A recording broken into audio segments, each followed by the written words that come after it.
오늘 본문은 에베소서 6장에 나와 있습니다. 에베소서 6장 1절에서 4절까지 말씀인데, 작년에 에베소서 말씀을 많이 다루었습니다. 특별히 에베소서 5장 21절, 이제 같은 지면에 있으니까 눈으로만 이동해 주시면 되고요. 에베소서 5장 21절까지 작년에 다루었고, 작년에 요 본문 5장 21절을 다룬 것은 감사주일이었습니다. 감사에 관한 부분이기 때문에 그때 다뤘는데 21절을 다시 한번 같이 읽어봤으면 좋겠습니다. 21절 읽으십시다. 그리스도를 경외함으로 피차 복종하라. 이게 마지막으로 다룬 본문이었는데, 피차 복종하라. 한쪽에서만 다른 사람에게 복종을 요구하는 것이 아니고, 한 측면만, 한 사람만 복종하는 것이 아니고 피차, 서로 복종하는 것이 성경의 원리입니다. 온 충현의 가족들 이 원리 잘 담아두었으면 좋겠는데, 서로 행하는 거죠. 피차 행하는 것입니다. 그래서 그 이후에 22절부터 5장 22절부터는 아내들에게 권면하고요, 아내들에게만 권면하지 않습니다. 아내에 대한 권면이 끝나면 남편들도 이렇게 해야 된다라고 권면을 하는 거죠. 오늘 본문 6장 1절로 오게 되면 자녀들에게 부모를 향하여 순종하라 이렇게 이야기한 다음에, 부모들에게도 자녀를 향하여 자녀를 노엽게 하지 말고 양육하라 이렇게 권면을 합니다. 피차, 상호간에 하는 것이죠. 6장 5절로 가면 종들에게 상전을 향하여 이렇게 하라 권면하고, 이어서 상전들도 9절에 보면 종들에게 마땅히 해야 될 바를 행하라 이렇게 가르쳐 주고 있는 것입니다. 오늘 본문으로 돌아와 보십시다. 오늘 보면 첫 번째 권면은 부모에게 순종하라 얘기한 다음에 이것이 옳으니라 라고 얘기합니다. 사랑하는 여러분, 이제 이 안에 예배드리시는 분 가운데는 부모에게 순종할 부모가 이미 다 하나님 나라 가신 분들도 있으실 것이고, 저도 그런 경우입니다. 아직 부모님이 살아계신 경우도 있겠지만 부모님이 안 계신 분들도 있을 수 있습니다. 또 너무 젊어서 아직 결혼을 안 했기 때문에, 결혼했어도 자녀가 없는 우리 형제 자매님들도 같이 예배를 드리고 있는 줄로 압니다. 이제 첫 번째 권면은 부모에게 순종하라, 그 다음 이것이 옳으니라 라고 얘기를 합니다. 사랑하는 여러분, 이 말씀을 귀담아 들었으면 좋겠습니다. 부모에게 순종하는 것이 옳으니라 라고 성경은 선포하고 있습니다. 여기서 옳다는 말은 하나님의 질서에 맞는 것이고, 하나님의 질서가 이루어질 때 그것이 옳은 일입니다. 하나님께 속한 것이 옳은 것이죠.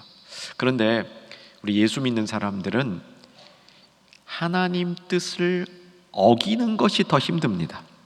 하나님께 순종하는 게 더 편하지, 하나님께 불순종하는 것이 더 편하지 않습니다. 아마 세상에 속한 사람들은 불순종이 더 편할 수 있겠죠. 그러나 하나님의 사람들은 순종하는 것이 훨씬 편하죠. 그래서 그것이 옳은 것이다 라고 선포해 주고 있습니다. 자, 1절은 바울이 자신의 말로 자녀가 부모에게 할 일을 가르쳐 줬는데, 2절과 3절은 바울의 말이 아닙니다. 이것은 십계명에 나오는, 모세를 통하여 준 십계명의 이야기를 바울이 인용하고 있는 거죠. 왜 우리가 부모에게 순종해야 하며 그것이 옳은지를 설명하고 있는 겁니다. 자, 2절과 3절 같이 한번 읽겠습니다. 내 아버지와 어머니를 공경하라. 이것은 약속이 있는 첫 계명이니 이로써 네가 잘되고 땅에서 장수하리라. 순종하라라는 명령의 근거가 되고 있는 것은 5계명에 나오는, 10계명 중에 하나인 제5계명에 나오는 아버지와 어머니를, 부모를 공경하라라는 명령에 근거하고 있습니다. 자, 이제 10계명을 같이 한번 복습해 볼 텐데, 자, 자신이 없으신 분들은 본문을 끼워놓고 출애굽기 20장으로 이동해 보시기 바랍니다. 출애굽기 10계명, 10계명 그냥 줄줄줄줄 외워지시는 분들은 안 이동하셔도 괜찮습니다. 안 되시는 분들은 이동해 주시면 같이 보면서 하겠습니다. 자, 이제 10계명, 모세를 통해서 하나님의 백성들에게 준 이 10계명은 1계명에서 4계명까지 하나님을 섬기는 계명이고요, 5계명에서 10계명까지 사람들 사이에서 살아갈 때 필요한 계명이다, 이렇게 구분이 되죠. 하나님을 섬기는 계명 4가지. 자, 한번 보시면서 따라오셔도 좋겠습니다. 이제 3절부터 보시면 되는데, 출애굽기 20장 3절. 첫 번째 계명이 나 이외에 다른 신을 두지 말라, 하나님이 유일하신 분이다 라는 계명이었죠. 자, 두 번째 계명은 뭐냐면 우상 만들지 말라. 세 번째 계명 뭐였습니까? 하나님의 이름을 망령되이 부르지 말라. 네 번째 계명 안식일을 지켜 거룩히 지내라. 이 네 계명 하나님을 향한 계명이고요. 자, 인간 사이에 있는 계명이 5계명부터 시작이 됩니다. 다섯 번째 계명 12절입니다. 12절은 같이 한번 읽었으면 좋겠습니다. 찾으셨죠? 자, 읽으십시다. 내 부모를 공경하라. 그리하면 내 하나님 여호와가 내게 준 땅에서 내 생명이 길리라. 좀 상대적으로 깁니다. 자, 그다음 여섯 번째 계명부터는 좀 간단하죠. 살인하지 말라, 간음하지 말라, 도둑질하지 말라, 거짓 증거하지 말라, 내 이웃의 집을 탐내지 말라. 이렇게 그 10개의 계명이 있는 겁니다. 자, 다시 이제 오늘 본문으로 돌아와 주시기 바랍니다. 사도 바울이 자식들을 향하여 권면하면서, 에베소서 말미에 자식들을 향하여 권면하면서 5계명을 인용하고 있는데, 5계명을 인용하면서 거기에 조금 추가하는 자신의 설명이 붙어 있습니다. 자, 2절에 어떤 설명이 붙어 있냐면 아버지와 어머니를 공경하라. 이건 똑같은데 이것은 약속이 있는 첫 계명이니, 이 말은 10계명에는 없습니다. 약속에 있는 첫 계명이라고 바울이 해설을 붙인 겁니다. 그리고 약속이 있는 첫 계명에 따라오는 보상이 있는데, 그 보상은 네가 첫째 잘 되고 둘째 땅에서 장수하리라, 이렇게 기록했죠. 좀 전에 보았던 10계명의 5계명은 장수하리라라고 단순하게 쓰지 않고 조금 더 길게 쓰고 있습니다. 네 하나님 여호와가 내게 준 땅에서 내 생명이 길리라, 이렇게 설명하고 있습니다. 자, 이제 부모에게 왜 순종해야 되는지, 바울은 이것이 옳은 일이다, 그 다음에 10계명 중에 있는 내용이다 라고 얘기하면서 5계명을 더 풀어 설명하고 있는 겁니다. 약속이 있는 첫 번째 계명이라고 설명하고 있는 것이죠. 약속이 있는 첫 번째 계명이라는 사실은 이게 이렇게 어려운 얘기가 아닙니다. 여러분 좀 전에 10계명을 쭉 이제 훑어보셨는데, 이 10개의 계명을 한번 쭉 보시면서 이 계명을 지켰을 때의 보상이 따라오는 계명은 5계명밖에 없습니다. 다른 계명은 그냥 지키라라고 되어 있는 겁니다. 나 이외에 다른 신을 두지 말라, 우상 만들지 말라, 안식일을 잘 지켜라, 살인, 간음, 도둑질 하지 말라, 이걸로 끝이에요. 그것은 하나님의 말씀이, 하나님의 명령이 존엄하기 때문에 그것에 반응해서 우리가 행하는 것이고, 우리가 행하는 것을 따라 어떠한 보상이 보장되지 않는다는 것이죠. 그런데 부모님을 순종하는 것, 그래서 공경하는 것, 여기에는 보상이 따른다는 겁니다. 그 보상이 뭐냐면 잘 되고 땅에서 장수하리라 라는 것이죠. 우리가 이렇게 보게 되면 이 부모님을 순종하고 공경하는 이 사실은 단순히 육신의 부모님에 대한 순종과 공경만을 의미하는 게 아닌 것 같습니다. 이것은 하나님 아버지에 대한 순종과 공경을 기반으로 육신의 부모님을 순종하고 공경하는 것이라고 볼 수 있겠습니다. 오늘 설교 제목이 부모와 자식 사이에서 이렇게 붙여봤습니다. 이것은 부모가 더 소중하냐, 자식이 더 소중하냐, 그런 이 질문을 던지는 게 아니고요. 우리의 입장이 부모를 공경하는 것과 자녀를 양육하는 것 사이에 있다는 겁니다. 그런데 부모를 공경하는 것과 자녀를 양육하는 것이 같은 원리에서 하나의 맥락에 있다는 것을 성경이 보여주고 있다는 것이죠. 여러분, 부모를 잘 공경하는 사람이 자녀도 잘 양육한다는 겁니다. 내가 자녀로서 부모님을 잘 공경할 때 자신의 자녀도 잘 양육할 수 있는 같은 원리에 있다는 것이죠. 지난주 말고 그 전주 금요일이었습니다. 이제 우리가 2번 연달아서 통일 선교 이제 집회를 했는데 이 두 번째 오신 우리 그 선교사님이 계셨죠.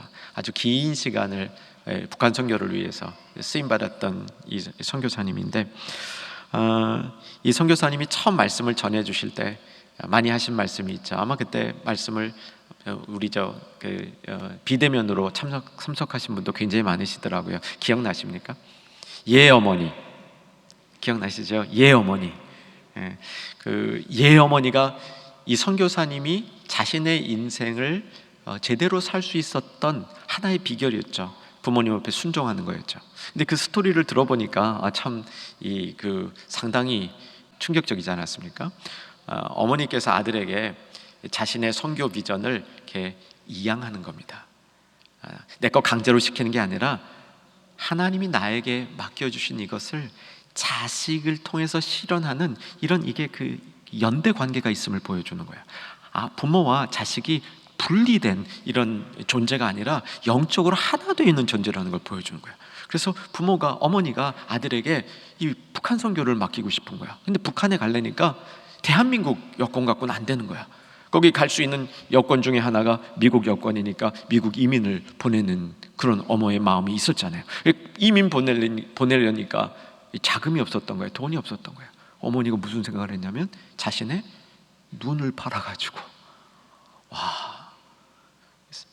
상당히 도전적이죠. 근데 예 하나님, 예 어머니, 이건요 그 도전에 대한 순종을 의미하는 거였습니다. 근데 제가 그 말씀을 듣고 이 선교사님의 그 책을 검색해 봤어요. 이 책이 자신의 자서전 책이었어요. 제목이 이렇게 되어 있습니다. 자막 보여드릴게요. 이 책 제목이 Yes God이에요. 그러니까 예 어머니가 아니고 예 하나님이에요. 저 까만 위에 글씨 보이죠? 이게 책 제목이에요. 예 하나님.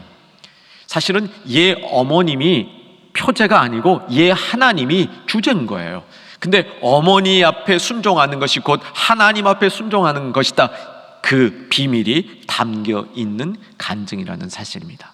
사랑하는 여러분, 그래서 오늘 본문의 가르침은 내 부모에게 순종하라, 내 아버지와 어머니를 공경하라, 이 말씀에 결국 이 말씀이 확성기처럼 보여주고 있는 소리는 하나님께 순종하고 하나님을 공경하라, 이것이 너도 잘되고 자녀를 양육하는 바르게 세우는 방법이 된다는 이 메시지를 던져주고 있는 것이죠. 자, 부모에게 공경하는 것은 약속이 있는 계명이다 라고 선포해 줍니다. 이 약속을 오늘 우리 사랑하는 중형 가족들 잘 마음속에 담을 수 있기를 소망합니다. 그 약속 한번 다시 보십시다. 6장 3절이죠. 6장 3절. 이로써 내가 첫째 어떻게 되고 잘 되고, 두 번째 땅에서 장수하리라. 이 잘 된다고 얘기를 합니다. 이 잘 된다는 의미는 인과관계를 설명하는 것은 아닙니다. 그러니까 예를 들면 오늘 여러분 주일날 교회 와서 예배를 열심히 드리셨죠? 이 교회에서 예배를 열심히 드렸기 때문에 내일부터 사업이 잘 될 것이다, 꼭 이런 뜻은 아닙니다. 내가 교회 와서 봉사를 했기 때문에 그 다음날 시험을 잘 보게 될 것이다, 꼭 이런 뜻도 아닙니다. 그러니까 잘 볼 수 있어요. 잘 될 수 있습니다. 그런데 인과관계가 정확히 연결된 게 아니죠. 내가 하나를 하나님께 충성하면 하나님이 나에게 하나 혹은 둘을 주실 것이다, 이런 인과관계적 보상을 얘기하지 않습니다. 그러면 여기서 잘 된다는 것은 무엇이냐면, 잘 되는 것은 넓은 테두리 속에서 좋은 일 한두 가지가 발생하는 것이 아니라 넓은 테두리 속에서 많은 일들이 잘 될 수 있는 토양이 형성되어진다 믿으시기 바랍니다. 여러분 축복합니다. 잘 되시기를 주의 이름으로 축원합니다. 여러분 좀 잘 되는 축복이 부모님을 공경할 때, 부모님께 순종할 때 일반적인 삶의 토양이 좋아지는 역사가 이루어진다고 설명하고 있는 겁니다. 토양이란 단어가 여긴 나오지 않아요. 그런데 신앙생활 하다 보면요, 특별히 열매 맺는 신앙생활을 이렇게 추구하려다 보면 좋은 토양이 만들어지는 것이 참 중요합니다.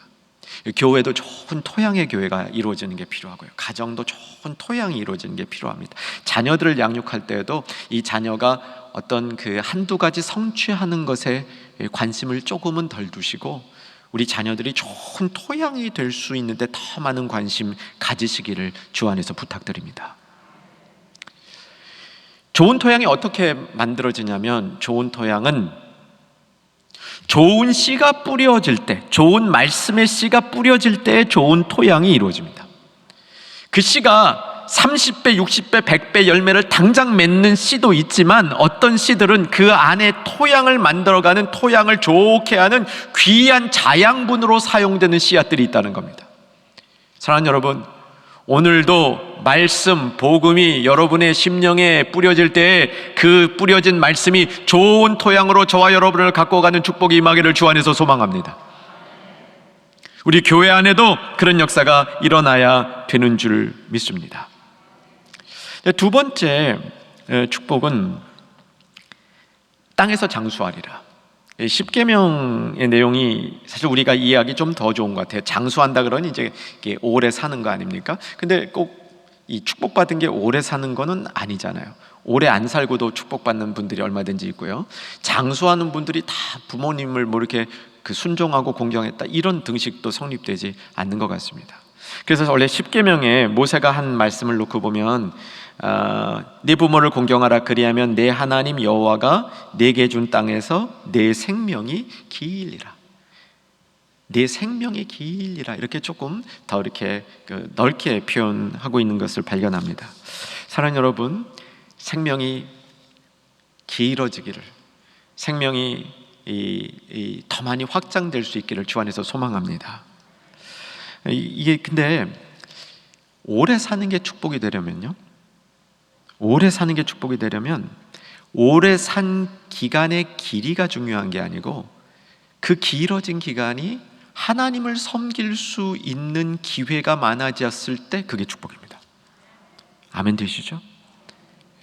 단순히 내 삶이, 내 연수가 길어진 것이 아니고 그 시간만큼 내가 하나님을 더 잘 섬길 수 있는 기회를 얻은 거예요. 그래서 그 기회를 살린 사람은 축복을 받은 겁니다. 사랑하는 여러분, 장수의 축복 원하시는 분들은 길어진 시간만큼 더 많이, 더 잘, 더 깊게, 더 성숙하게 하나님 잘 섬기는 성도 되어주시기를 주 안에서 소망하며 부탁합니다. 그게 복이 되는 것이죠. 그래서 이 길어진 생명은 사실은 좋은 영향력을 많이 미치는 겁니다. 사랑하는 여러분, 이 하나님이 장수의 축복을 주시거든요. 그 장수의 축복, 건강의 축복을 가지고 여러분 주일 예배 드리실 때 더 깊이 있게, 더 분명하게, 더 능력 있게 이 예배 자리를 잘 지켜주시는 거, 이거 장수의 축복 중에 하나라고 믿습니다.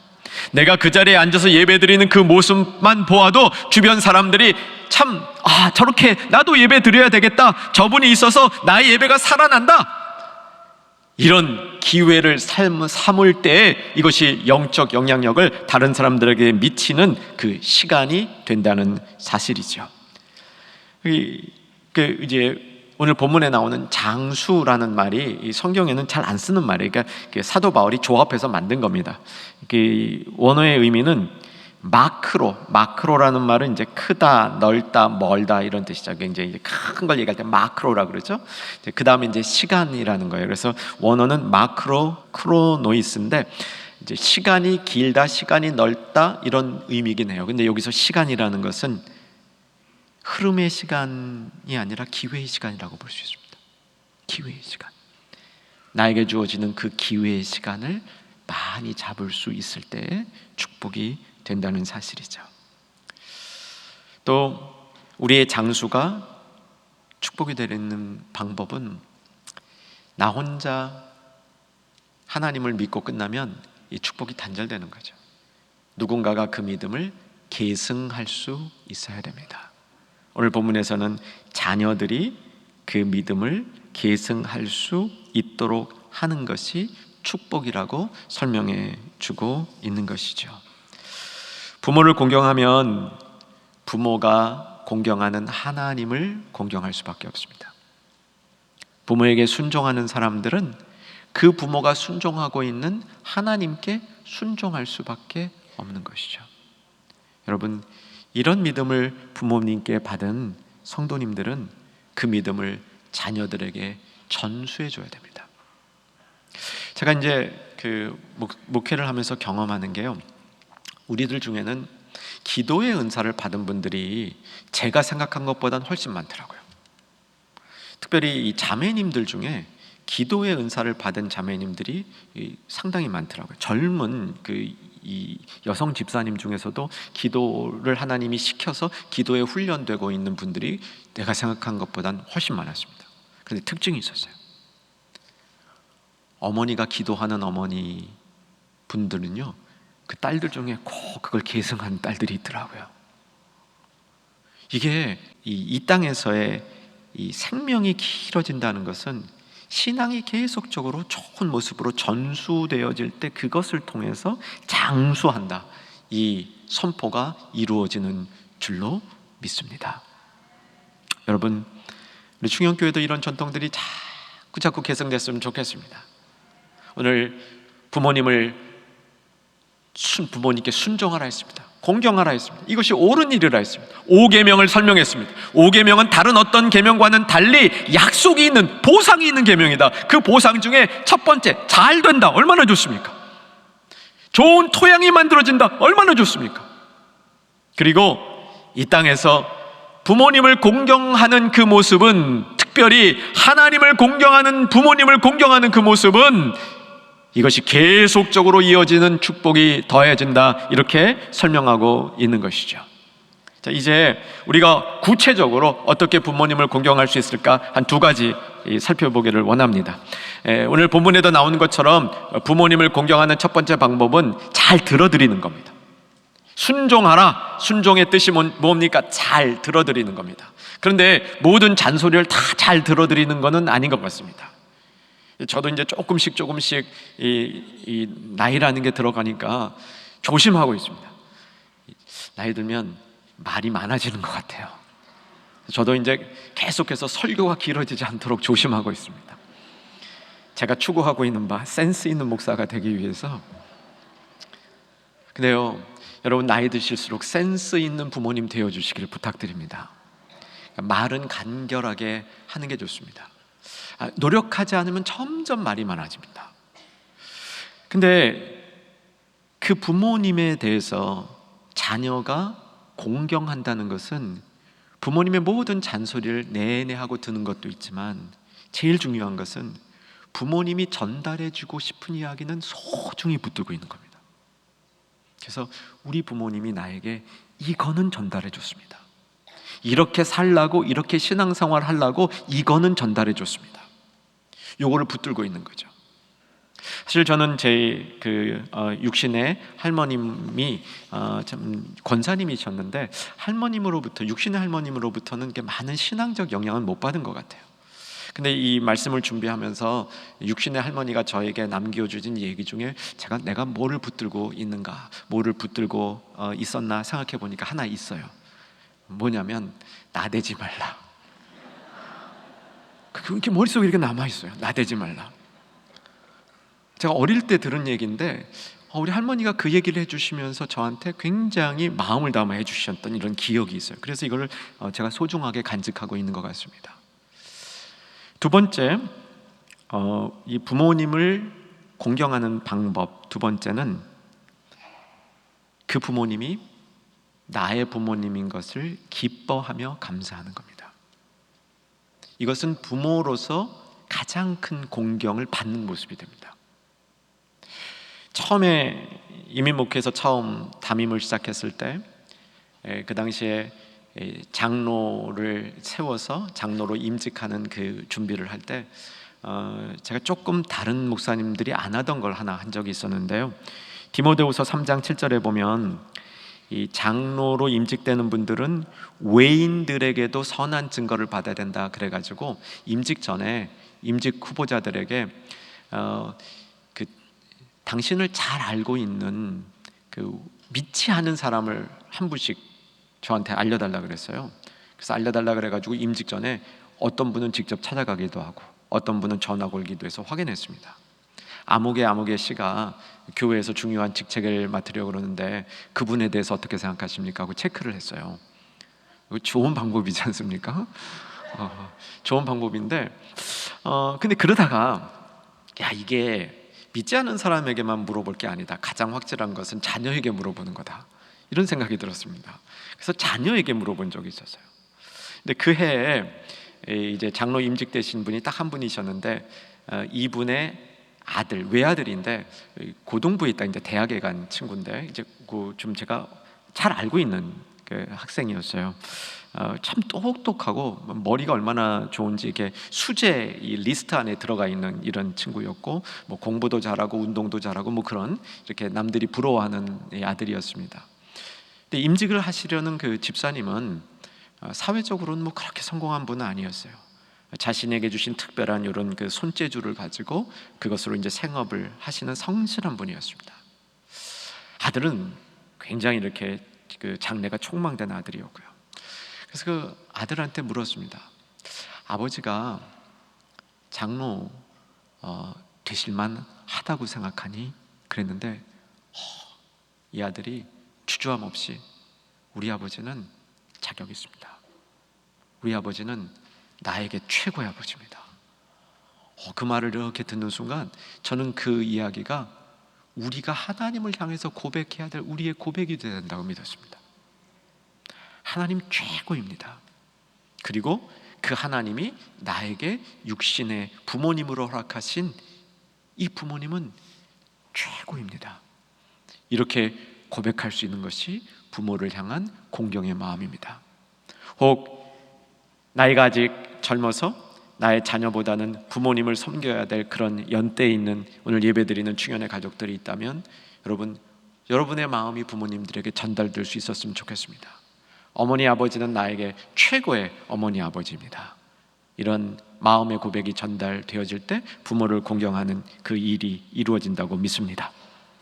자, 이제 바울은 두 번째, 자녀들에게는 부모를 공경하라고 얘기합니다.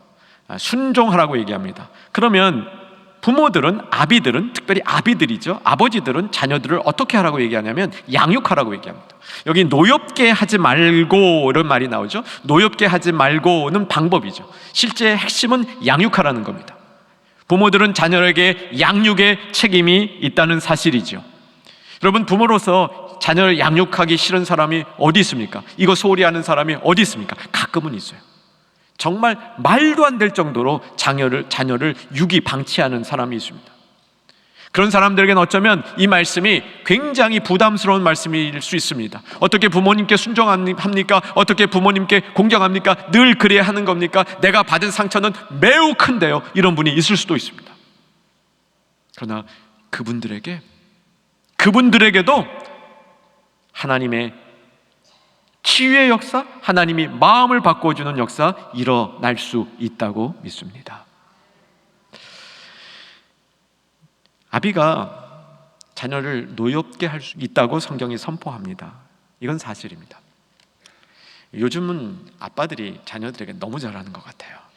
좀 약간 저희 세대에서는 조금 어떤 때는 이렇게 뭐라 하죠? 좀 이렇게 좀 오글오글 거리기도 해요. 이렇게 조그만 애들 보고 아들 뭐 이렇게 하면서 그러는 거 보면 조금 오글오글 거리기도 해요. 그렇지만 그 마음과 그 뜻은 뭐 이해를 하겠어요. 참 이게 그 사랑하는 마음이 전달되고 아이들에게도 참 좋을 것 같습니다. 근데 한 40 후반부터 이렇게 쭉 되신 분들은 그 삶의 자리에서 아버지가 굉장한 가부장적인 그 영향력을 행사하면서 상처를 받은 분들도 적지 않이 있습니다. 마음에 이제 그 노여움을 가진 마음들이 있을 수 있다는 것이죠. 그래서 아비들아 그러지 말라고 얘기하는 겁니다. 이것은 특별히 로마 시대 당시의 상황을 살펴보면 우리나라 한 50년 전보다 훨씬 더 가부장적이었습니다. 문헌을 살펴보면 로마 시대 아버지들은 자식을 감금할 수도 있고 당연히 체벌할 수 있고요, 아주 심하게 모욕적으로 꾸짖을 수도 있고 노예로 팔 수도 있다고 되어 있습니다. 죽일 수도 있다고 되어 있어요. 그래서 어떤 그 문헌에 보면 아버지가 아들에게 가지고 있는 권한은 주인이 노예에게 가지고 있었던 권한보다 더 컸다라고 이렇게 주장하는 문헌도 있습니다. 어쨌든 아버지의 이러한 권한이, 부모의 이러한 권한이 자식들을 노엽게 할 수 있다는 사실을 부모들이 알아야 됩니다. 그런데 자식을 노엽게 하지 않아야 되겠다, 어떻게 하면 노엽게 하지 않지? 라는 쪽에 관심을 두지 마시고 잘 양육할 수 있는 쪽에 관심을 두라는 겁니다.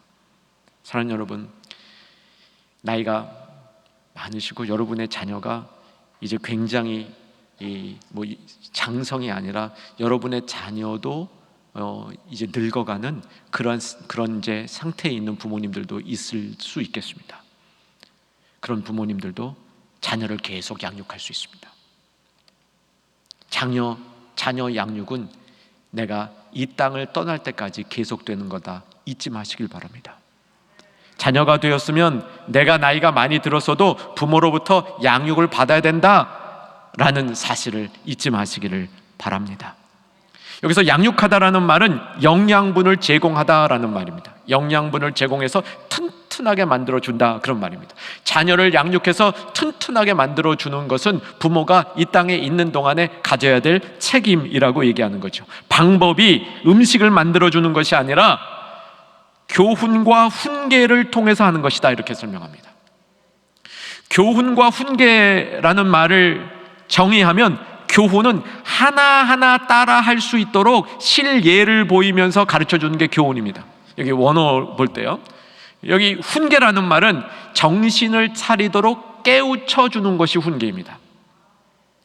저는 제 아이들에게 교훈을 잘 못했던 것 같아요. 하나하나 잘 못 가르쳐준 것 같습니다.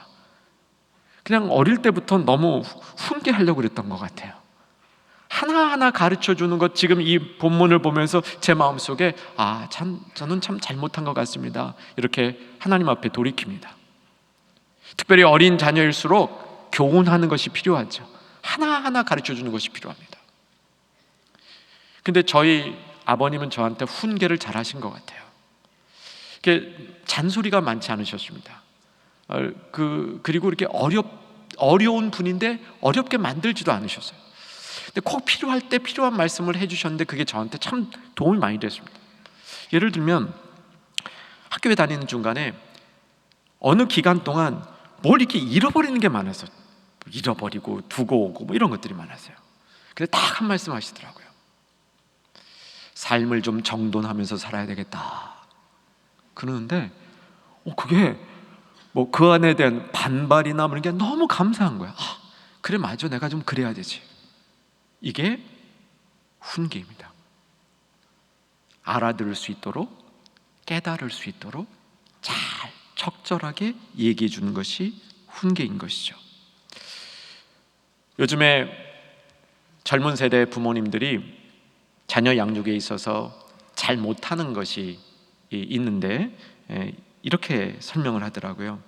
자녀들의 감정은 받아주지 않고 행동은 받아준대요. 잘못된 행동을 했는데 그것을 받아주고요, 마음이 아픈데 그 마음은 안 받아준다는 거예요. 여러분, 우리 자신도 한번 살펴봤으면 좋겠습니다. 이제 말씀을 맺겠습니다. 오늘 본문은 부모 공경을 통해서 하나님 공경을 얘기하고 있습니다. 하나님을 공경하는 사람들의 삶의 모습을 보여주고 있는 것이죠. 혹 여러분의 자녀 양육에 있어서 나는 그다지 잘못한 것 같습니다, 후회스럽습니다 라는 마음을 갖고 있는 우리 부모님들이 있다면 늦지 않았습니다. 포기하지 마시기 바랍니다. 자녀들을 양육하라 했습니다. 노엽게 하지 말고 양육하라, 교훈과 훈계로 양육하라 라는 명령을 주신 것이죠. 기회가 있는 줄로 믿으시기 바랍니다.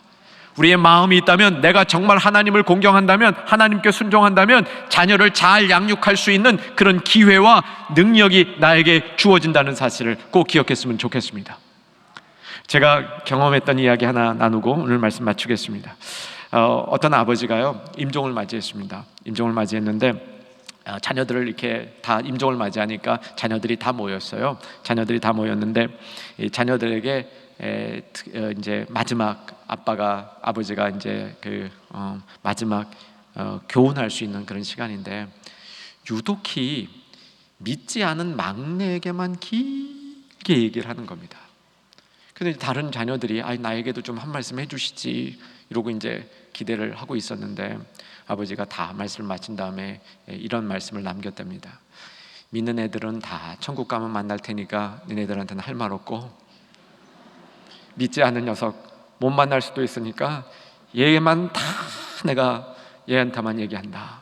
그러고 가셨대요. 그 때문에 그 아들이 믿게 됐습니다. 이거 있었던 이야기예요. 사랑하는 여러분, 기회는 얼마든지 있습니다.